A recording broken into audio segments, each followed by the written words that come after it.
থেকে আমাদের এই মহকুমার প্রত্যেকটি বুথ থেকে তৃণমূল কংগ্রেসের সম্পদ আমাদের কর্মীরা এখানে এসেছেন এবং বেলা 1:30 থেকে 4:30 পর্যন্ত নিরবিচ্ছিন্ন ভাবে বিশিষ্ট নেতা নেত্রীদের বক্তব্য আপনারা শুনেছেন এবং সম্মানীয় নেতা মুকুল রায়ের কথা পুনরাবৃত্তি করে বলি, আপনারাই হলেন আমাদের দলের সম্পদ এবং জননেত্রী আমাদের সর্বাধিনায়িকা মমতা বন্দ্যোপাধ্যায় তার দল এবং সরকারের সমস্ত সিদ্ধান্ত নীতি তিনি এমপি এমএলএ নেতা মন্ত্রীদের দেখে নয়, আপনাদের দেখে আপনাদের ভাবনাকে মর্যাদা দিয়ে গ্রহণ করেন। তাই প্রথমেই আপনাদের শ্রদ্ধা, শুভেচ্ছা, নমস্কার এবং সালাম জানাচ্ছি।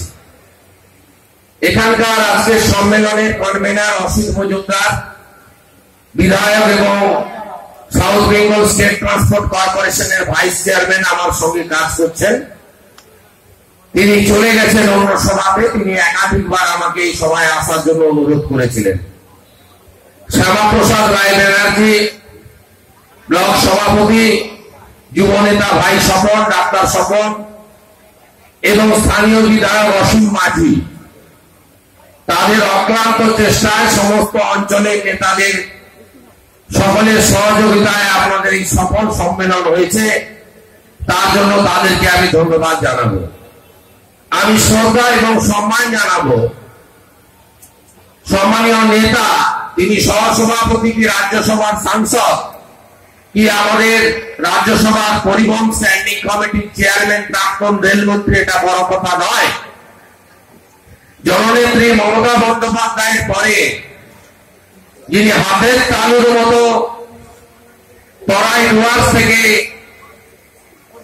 কাকদ্বীপ পর্যন্ত, দার্জিলিং থেকে দীঘা পর্যন্ত কর্মীদের চেনেন, জানেন, তিনি হলেন আমাদের নেতা এবং আজকের এই সম্মেলনের উদ্বোধক সম্মানীয় মুকুল রায় মহোদয়।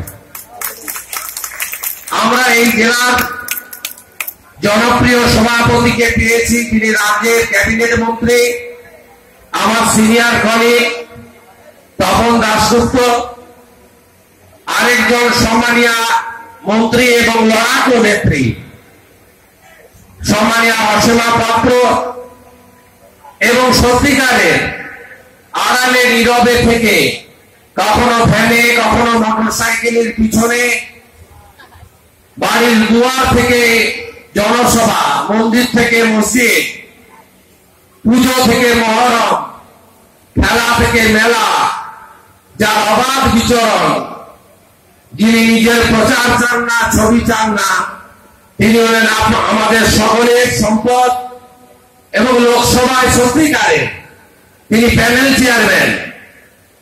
স্পিকারের উপর সম্মান রেখেই বলছি, তিনি যখন লোকসভাটা চালান কোন অংশে মনে হয় না যে মীরা কুমার সুমিত্রা মহাজনের থেকে যোগ্যতা এতটুকু কম। তিনি হলেন ডাক্তার রত্না।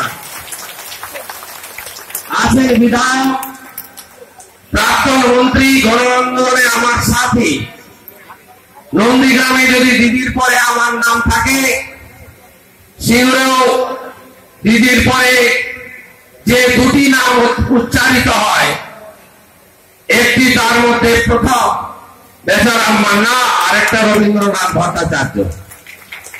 আমি বেচারাকে শ্রদ্ধা জানাবো। রাজ্য তৃণমূল কংগ্রেস সাধারণ সম্পাদক এবং দীর্ঘদিন ধরে কলম দিয়ে যিনি তৃণমূল কংগ্রেস এবং জননেত্রীর আন্দোলনকে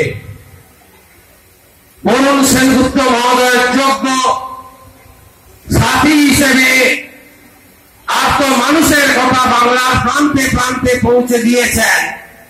আজকে তিনি দলের বিধায়ক, দলের হর্টিকালচার কর্পোরেশনের চেয়ারম্যান, দলের সাধারণ সম্পাদক এবং 12 ঘন্টা 24 ঘন্টার মধ্যে দলের জন্য তিনি ব্যয় করছেন সম্মানীয় নেতা প্রবীর ঘোষাল। আছেন আমাদের মহিলা নেত্রী করবিদি, যুব সভাপতি ভাই শান্তনু।